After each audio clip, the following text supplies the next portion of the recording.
جو بندوبست رب کرتا ہے، آزمائش آ جاتی ہے، بڑے بڑوں پہ آ جاتی ہے، لیکن بعض اوقات بڑی تکلیف ہوتی ہے جب اس بندے کو لوگ کٹہرے میں کھڑا کر دیں جس کا جرم ہی کوئی نہیں، اس شخص سے لوگ سوال جواب شروع کر دیں جس بیچارے کے خیال میں بھی وہ بات نہیں، پھر وہاں وضاحتیں دینا، نہ کردہ گناہوں کی وضاحتیں دینا، یہ بڑا بوجھ بنتا ہے، بڑی تکلیف ہوتی، اور لوگ کرتے ہیں یہ کام۔ پھر اللہ تعالیٰ جب بندوبست فرمائے، صحیح بخاری میں حضرت جریج کا ذکر فرمایا، جریج نفل پڑھ رہے تھے، ماں نے آواز دی، وہ آ نہیں سکے، نماز میں تھے، ماں ناراض ہو گئی، اس نے ہاتھ اٹھا کے کہا اللہ یہ اتنی دیر تک مرے نہ جب تک کسی بری عورت کا منہ نہ دیکھ لے۔ کسی اور کی دعا کے لیے سند نہیں ہے کہ وہ تیرے حق میں ضرور قبول ہوگی، لیکن ماں باپ کی دعا کے لیے میرے نبی پاک نے سند بیان کی ہے۔ سید عالم صلی اللہ علیہ وسلم فرماتے ہیں جب بھی ماں باپ اولاد کے لیے ہاتھ اٹھاتے ہیں رب ضرور قبولیت کا شرف عطا کرتا ہے۔ تو جہاں سند موجود ہے نا، کچھ افتتاح ابا جی سے بھی کرا لینے چاہیے، کچھ کام شروع کرنے سے پہلے صرف اماں سے ہی دعا کرا لینی چاہیے، یہ والا افتتاح بھی بڑے کام کا ہے کیونکہ یہاں سند بیان کر دیا میرے نبی کریم۔ تو جناب جریج کی ماں ناراض ہو گئی، کہنے لگی اللہ اس نے میری بات نہیں سنی، اب تھے تو وہ نیک، لیکن رب کریم کی حکمت کا تقاضا ہے، ماں کی دعا کو بھی قبول کرنا تھا، اللہ نے آزمائش میں مبتلا کر دیا۔ والدہ تو چلی گئیں، وہ ایک خیمے میں، ایک کٹیا میں، ایک جھونپڑی میں عبادت کرتے تھے، اللہ کو یاد کرتے تھے، رب رب کرتے تھے، اور لوگ ان کی بڑی تعریف بھی کرتے تھے، لوگ ان کے ارادت مند بھی تھے، عقیدت مند بھی تھے، اہل محبت بھی تھے۔ ایک عورت آ گئی، بس وہ اللہ کی حکمت پوری ہونی تھی، اس نے آ کے پہلے تو انہیں اپنی طرف مائل کرنا چاہا، جب نہ مائل ہوئے تو الزام لگا دیا۔ یہ ہمارے دور کا تقاضا ہے، لوگ پہلے آپ کو اپنے حق میں قائل کرتے ہیں، اپنی فرما برداری میں لانا چاہتے ہیں، اگر آپ نہیں آتے تو پھر وہ آپ کو مجرم قرار دے دیتے ہیں، یا میرے ساتھ چل ورنہ پھر میں تیرے خلاف پراپیگنڈا کروں گا۔ دو ہی باتیں، پہلے اس نے قائل کیا، جب جناب جنید قائل نہ ہوئے تو اس نے قریب ایک چرواہا تھا، اس چرواہے کے ساتھ جا کے منہ کالا کیا، مقررہ وقت پہ بچہ پیدا ہو گیا، لوگوں نے کہا کس کا ہے، کہنے لگی اس خانقاہ میں، اس حجرے میں عبادت کرنے والے کا ہے۔ اگر کسی دیندار پر ذرا سا بھی الزام لگ جائے تو آپ یقین کریں کہ بڑے بڑے خوفناک لوگ بھی نیک ہو جاتے ہیں، جن کا اپنا سارا ماضی کالا سیاہ ہو وہ بھی اجالوں کے راہبر بن جاتے ہیں، جن کی اپنی زبانیں ساری زندگی آلودہ رہی ہوں وہ بھی بڑے بڑے اعلیٰ سچ بولنے لگتے ہیں۔ اعلیٰ کچے میرے مکان کی دیوار کیا گری، لوگوں نے تو میرے صحن میں رستے ہی بنا لیے۔ بڑے لوگ آ جاتے ہیں پھر بڑا کچھ کرتے ہیں اور بڑے بڑے خوفناک جملے کستے ہیں، بس کو نقطہ جو ہاتھ آ گیا ایسا جیسے گرنے کا انتظار کر رہے تھے۔ اب جناب لوگ اٹھے، احتجاج شروع ہو گیا، شور پڑ گیا، یہ بابا بڑا نیک بنتا تھا، نفل پڑھتا تھا، عبادتیں کرتا تھا، دیکھو اس کا حال کیا ہے کہ اس نے ناجائز بچہ پیدا کیا۔ بغیر تحقیق کے میں کہہ چکا ہوں کہ الجھے الجھے بکھرے بکھرے روز و شب دیکھے گا کون، لوگ تیرا جرم دیکھیں گے سبب دیکھے گا کون، لوگ تیرا جرم دیکھیں گے سبب کوئی غور نہیں کرتا کہ وجہ کیا تھی۔ او بھائی کچھ تو مجبوریاں رہی ہوں گی، یوں ہی کوئی بے وفا نہیں ہوتا۔ الزام لگا دیا، شور ہوا، احتجاج ہوا، دنیا اکٹھی ہوئی، ان کا انہوں نے حجرہ گرا دیا، مارا بھی، پیٹا بھی، ایک نیک آدمی کو بدنام بھی کیا، برا بھلا بھی کہا، گالیاں بھی دی، جو کر سکتے تھے کیا۔ اب جب سزا دینے لگے نا تو جناب جریج کہنے لگے تھوڑی سی اجازت دیتے ہو، مار تو تم نے دینا ہی ہے۔ کہا جناب ٹھیک ہے دیتے ہیں۔ انہوں نے کہا صرف 2 نفل پڑھنے ہیں۔ اب وہ نفل پڑھ رہے تھے تو لوگ اس وقت بھی کہہ رہے تھے فراڈ ہی کر رہا ہے، دھوکہ ہی دے رہا ہے، چونکہ ذہن بن گیا نا، بدگمانی آ گئی۔ انہوں نے 2 نفل پڑھ کے ہاتھ اٹھائے، کہا اللہ جانا تو میں نے ہے، پر اس رسوائی کے ساتھ جنازے تک نہیں خراب ہو جاتے، قبریں تک نہیں لوگ بدنام کر دیتے، کہا اللہ جانا تو ہے پھر اس رسوائی کے ساتھ، تو میری مدد فرما، اب تو میرا کیس تیری ہی عدالت میں ہے، تو رحمت کا دروازہ کھول۔ ہاتھ اٹھائے، دعا مانگی، نفل پڑھے، پورے مجمع پہ نظر دوڑائی، کوئی نہیں تھا سپورٹ کرنے والا۔ کل تک جو کہتے تھے نا تیرے لیے جیئیں گے، تیرے لیے مریں گے، ساری عمر ہی آٹا گدہ ہے، لکھاں کیتے نہیں پیڑے، اب وقت آیا ہی تے محمد بخشا کوئی نہیں ہو بیٹھا نیڑے۔ ایک بندہ بھی نہیں تھا ووٹر سپورٹر ساتھ دینے والا، کوئی نہیں تھا۔ تو جناب جنید بچے کی طرف اشارہ کر کے کہنے لگے کوئی نہیں بول رہا، تو ہی بول کے بتا دے تیرا باپ کون ہے۔ تو ہی بول کے بتا دے کون ہے. اللہ اکبر. میرا رب جب چاہے تو بچے بولتے ہیں, رب چاہے تو گونگے بولتے ہیں, رب جب چاہے تو پھر پتھر بھی بولتے ہیں. جب کہا نا تو ہی بتا تو بچہ بولا, اور بول کے کہنے لگا میرا باپ جریج نہیں, میرا تو وہ ہے جو بکریاں چرانے والا ہے, وہ میرا باپ. جب رب کریم نے توفیق دی تو بچہ بول پڑا. جب رب بندوبست کرتا ہے کسی کی عزت کی حفاظت کا تو پھر کوئی اسے رسوا کر سکتا. یاد رکھنا, جب رب محافظ ہو تو پھر لوگوں کا پراپوگنڈا وہاں کچھ کر سکتا. لوگ کئی دفعہ بڑا گہرا جال بنتے ہیں, سازش کا رنگ بڑا گہرا ہوتا ہے. عام سادے آدمی اس کو سمجھ نہیں پاتے, اس پراپوگنڈے کا حصہ ہو جاتے ہیں, انہیں پتہ ہی نہیں چلتا یہ بات دراصل کیا کی جا رہی ہے. یہ کتنی گہری حسد کی آگ ہے جس کو لوگ بغض کے ساتھ ہوا دے رہے ہیں, اپنی عداوت کے ساتھ اس کو زیادہ جلا رہے ہیں. حضرت سیدنا عائشہ صدیقہ رضی اللہ تعالیٰ عنہ بیان کرتی ہیں, اور لطف کی بات یہ بھی بخاری میں موجود ہے. میں نے جناب جنید کا قصہ عرض کیا تو بخاری سے, یہ عرض کر رہا ہوں تو بخاری سے. یہ واقعہ میں حضور کی امت کے کسی ولی کا بیان کرتا تو لوگوں نے کہنا تھا ہماری سمجھ میں نہیں آتا. بعض لوگوں کا خیال ہے کہ داتا صاحب کی کرامت بھی نبی پاک کی بیان کریں. او خدا کے بندوں کو خیال کرو, داتا صاحب تو کئی سو سال بعد آئے ہیں, وہاں اگر کوئی کرامت ہوگی تو حضور بیان کریں گے. اگر نبی کریم نے پچھلے بنی اسرائیل کے ولیوں کی کرامتیں بیان کر کے تمہیں بتائی ہیں تو اس کا معنی یہ ہے کہ اگر وہاں اللہ یہ شان عطا کر سکتا ہے تو تم تو امتوں کی سردار امت ہو, ان پر تو نیرا فضل ہے, تم پر تو رب کا فضل کبیر ہے. تو بس لوگ سمجھنے کو تیار نہیں, پچھلوں کی مان لیتے ہیں. جناب آصف بن برخیہ کی کرامت جو سورہ نمل میں آئی وہ تو مانیں گے, پر غوث پاک کی کرامت یہ پتہ نہیں عجیب فلسفہ ہے, اور کس طرح کا فلسفہ ہے یہ سمجھ سے بالاتار ہے کہ بنی اسرائیل کا کوئی ولی ہو تو اس کی کرامت ہو سکتی ہے, اور نبی پاک کی امت کا ہو تو اس کی ہو ہی نہیں سکتی. کیا معنی ہے اس بات کا؟ اور لوگ ہیں کہ داد و تحسین دے رہے ہیں, واہ واہ کر رہے ہیں. اللہ تعالیٰ سمجھنے کی توفیق عطا فرمائے. حضرت عائشہ صدیقہ رضی اللہ تعالیٰ عنہ فرماتی ہیں ایک عورت تھی اور اسے نبی پاک صلی اللہ تعالیٰ علیہ وسلم نے وہ کلمہ پڑھ کے مسلمان ہوئی, مدینہ طیبہ آ گئی تو حضور نے مسجد نبوی شریف میں اس کے لیے مکان, ایک سادہ سا کمرہ ساتھ مسجد کے بنوا دیا, وہیں رہنے لگی. اکثر وہ سیدہ طیبہ کے پاس آتی تو حضرت عائشہ صدیقہ رضی اللہ تعالیٰ عنہ فرماتی ہیں وہ بڑی باتیں سناتی اور آخر میں کہتی وہ ہار والا دن بھی بڑا عجیب دن تھا, اور میرے رب کی قدرتوں کا دن تھا, وہ بھی بڑا عجیب دن تھا. سیدہ عائشہ صدیقہ رضی اللہ تعالیٰ عنہ ایک دن فرمانے لگی کہ تو ہار والے دن کا بڑا ذکر کرتی ہے, وہ کیا دن تھا؟ تو خاتون کہنے لگی اماں جی وہ دن تھا جب میرے رب پر بھروسہ اور مضبوط ہو گیا, جس دن میرا اپنے رب پر توکل اور بڑھا, میرے ایمان میں یقین میں اور پختگی آئی. کہنے لگی میں ایک گھر کی کنیز تھی, نوکرانی تھی, اس گھر میں ایک بچی تھی جس کے پاس سونے چاندی ہیرے جواہرات کا ہار تھا. اس زمانے میں نا چمڑے کے اوپر لوگ ہیرے جواہرات لگاتے تھے, کئی دفعہ سرخ رنگ کے چمڑے پہ لگائے جاتے تھے. وہ بچی پہنتی تھی تو کہتی ہوں بچی کے اس نے اتار کے رکھا یا اس سے گرا وہ ہار تو چیل اسے اٹھا کے لے گئی گوشت سمجھ کے, اور میرے سامنے اٹھا کے لے گئی. گھر والوں نے مجھ سے پوچھا, یہ بخاری میں موجود ہے, گھر والوں نے پوچھا مجھ سے کہ وہ ہار کہاں ہے, تو میں نے کہا چیل اٹھا کے لے گئی. گھر میں کچھ چوری ہو جائے تو سب سے پہلا الزام کس پہ لگتا ہے؟ ملازمین پہ. کہتے انہوں نے مجھے بڑا مارا, بڑی تکلیف تھی, حتیٰ کہ میری شرمگاہ تک کی تلاشی لی, میری عزت اتنی خراب کی میں بتا نہیں سکتی.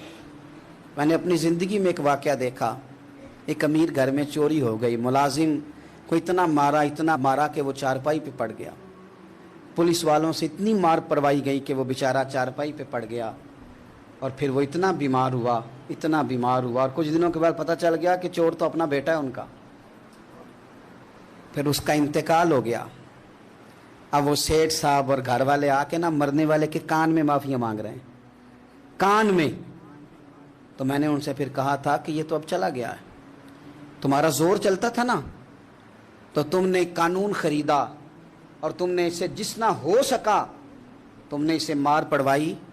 تمہارے پاس جو عدالتیں تھیں تم نے وہاں کارروائی کی, اب ایک عدالت قیامت کے دن لگے گی. یہ کمزور تھا نا, کچھ کر نہیں سکا. میرے نبی پاک صلی اللہ علیہ وسلم نے فرمایا سن لو, اگر سینگ والی بکری نے بغیر سینگ والی بکری کو تکلیف دی ہوگی نا تو قیامت کے دن اسے بھی بدلہ دینا پڑے گا کہ تیرے پاس سینگ تھے اور تو نے اسے مارا تھا.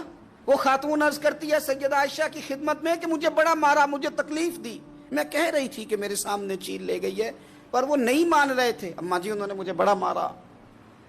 حضرت عائشہ صدیقہ کہتی ہیں پھر کیا ہوا؟ کہنے لگی اماں جی جب کوئی میرا مددگار نہ رہا, مجھے تکلیف دے رہے تھے, رسوا کر رہے تھے, تو میں نے اپنے رب سے مدد چاہی, میرے رب کی طرف میں نے توجہ کی, میں نے کہا مالک اب تو ہی میرا مددگار ہے. کہتی ہے وہ مجھے مار رہے تھے تو وہ چیل جو ہار لے گئی تھی وہی لے کے واپس آ گئی, اور ہمارے سروں کے قریب لا کے اس نے جب اس ہار کو پھینکا وہ مجھے چھوڑ کے سائیڈ پہ ہوئے, وہ میری بے گناہی جان گئے. لیکن آپ کو بتاؤں اس دن سے میرا اپنے رب پر یقین اور بڑھ گیا. مجھے سمجھ آ گئی کہ جب انسان پورا ٹوٹ جاتا ہے اور جب کوئی چاروں جانب اس کا مددگار نہیں ہوتا تو رب تو ہوتا ہے نا, اللہ تو اس کا مددگار ہوتا ہے نا, وہ تو پھر اپنے اس بندے کی مدد کرتا ہے نا, پھر وہ تو توانائی دیتا ہے نا, وہ تنہا نہیں چھوڑتا, وہ تو آنسوؤں والوں کے آنسوؤں پہ بڑا کرم فرماتا ہے, وہ تو قسم پرسی میں آ جاتا ہے, اس کی رحمت بڑھ کے استقبال کر لیتی. تو بھائی جب آپ پر اللہ کی حکمت کے تقاضے پورے ہونے لگیں اور زندگی میں کبھی کوئی ایسا وقت آئے کہ آپ محسوس کریں کہ تنہا رہ گئے ہیں اور کئی اپنے بھی مخالفین کی جماعت میں نظر آنے لگے ہیں, تو اس وقت پھر دل, روح, زبان اور ذہن کو یکجا کر کے سمجھ لینا کہ جب ساری دنیا ساتھ چھوڑ جاتی ہے تو رب کی رحمتیں اس وقت بھی ساتھ رہتی ہیں اور اللہ کی مدد اس وقت بھی بندے پہ کرم نوازی کرتی ہے. ایک اور حدیث سنیں, لطف کی بات یہ ہے یہ بھی بخاری میں ہے, یہ بھی واقعہ بخاری میں ہے. اللہ اکبر. ایک شخص نے نا ایک بندے سے قرض مانگا, اس نے کہا مجھے قرضہ دو. وہ کہنے لگا کہ کتنا قرضہ؟ اس نے کہا 1000 دینار. دینار سونے کا ہوتا تھا, درہم چاندی کا ہوتا تھا. 1000 دینار چاہیے. اس نے کہا کوئی گواہ ہے تیرے پاس؟ غریب کا گواہ بھی کوئی نہیں بنتا. کبھی الجھ جائے نا کوئی بندہ تو کئی اپنے بھی کہہ دیتے ہیں کہ ہم اس کے قول فعل کے ذمہ دار نہیں ہیں. ایک غریب آدمی کو قرض کی ضرورت پڑ گئی, 1000 دینار چاہیے. میں کہہ چکا ہوں کہ درہم چاندی کا ہوتا تھا, دینار سونے کا. اب 1000 دینار لینا ہے. تو جس بندے سے اس نے کہا, اگرچہ وہ نیک بندہ تھا, اس نے کہا یار 1000 دینار دے دو. تو کہنے لگا کوئی گواہ ہے تیرے پاس؟ وہ کہنے لگا غریبوں کا گواہ کون ہوتا ہے؟ ہاں ایک گواہ ہے. کہا کون؟ کہا میرا رب, وہ تیرے اور میرے بیچ گواہ ہے. اس نے کہا کوئی کفیل, اگر تو پیسے نہ دے سکے تو وہ بعد میں دے دے, یا تجھے کچھ ہو جائے تو وہ دے دے. اس نے کہا کفیل بھی میرا اللہ ہی ہے, میرے پاس اگر ہے تو رب کریم کا نام ہے, اگر اعتماد کر سکتا ہے تو کر لے. بندہ نیک تھا, اس نے کہا رب کے نام پہ, رب کی کفالت پہ, اللہ کو گواہ بنا کے میں تیار ہوں تجھے 1000 دینے کو. اس نے 1000 دینار دے دیا. وقت واپسی کا طے ہو گیا, وہ چلا گیا پیسے لے کے. اس نے پوری محنت کی کہ میں نے وقت پہ پیسے لوٹانے, پوری محنت بھی کر لی, اللہ نے مدد بھی کر دی, پیسے بھی اس تاریخ کو اسے مل گئے. بعض لوگوں کا تو لوٹانے کا دل ہی نہیں نہ ہوتا. فرمایا حدیث پاک میں کہ تو لوٹانے کا ارادہ کر, رب تیری مدد بھی فرمائے گا. لیکن یہاں بہت سارے لوگ کہتے ہیں خیر ہے, ارادہ ہی نہیں. تو پھر جس طرح کا بندے کا گمان ہو, رب بھی اسی طرح کا معاملہ فرماتا ہے. اس نے پیسے جمع بھی کر لیے اور واپس دینے کو تیار بھی ہو گیا, لیکن رستہ بحری جہاز کا تھا, کشتی کا تھا, دریا کے رستے واپس آنا تھا. اب وہ جب آ گیا دریا کے کنارے تو بڑی کوشش کی, پر وہاں اسے کوئی کشتی نہیں ملی. وقت پہ پیسے لوٹانے ہیں, سفر کرنا ہے, اب سواری میسر نہیں ہے. سوچ سوچ کے پریشان تھا کہ میں نے تو اللہ کے نام پہ لیے. اچانک دل میں ایک تجویز آئی. اس نے ایک لکڑی لی, لکڑی کو اندر سے کھولا, 1000 دینار اس میں بھرا. بخاری پڑھ رہا ہوں, اور ساتھ ایک خط بھی لکھا کہ یار میں پیسے پہنچانا چاہتا تھا پر مجھے کوئی چیز نہیں ملی دریا کے اس پار آنے, اللہ کے نام پر تیری طرف روانہ کر رہا ہوں. اور یہ کہہ کہ وہ لکڑی دریا میں رکھ دی. وہ لکڑی ڈوب گئی ہے, واپس آ گیا. وہ جس نے پیسے لینے تھے وہ عین مقررہ وقت پر دریا کنارے آیا. صبح سے سر شام تک اس نے انتظار کیا. دل ڈھلنے لگا تو دل میں خیال آ گیا کہ یار نہیں, اس نے دینے ہی نہیں, جھوٹا وعدہ کر گیا, پہنچا ہی نہیں وقت پہ. اب جب واپس لوٹنے لگا تو اچانک دریا میں ایک لکڑی تیرتی ہوئی دکھائی دی. کہنے لگا لے جاتا ہوں, شام کو روٹیاں پکانے کے کام آئے گی.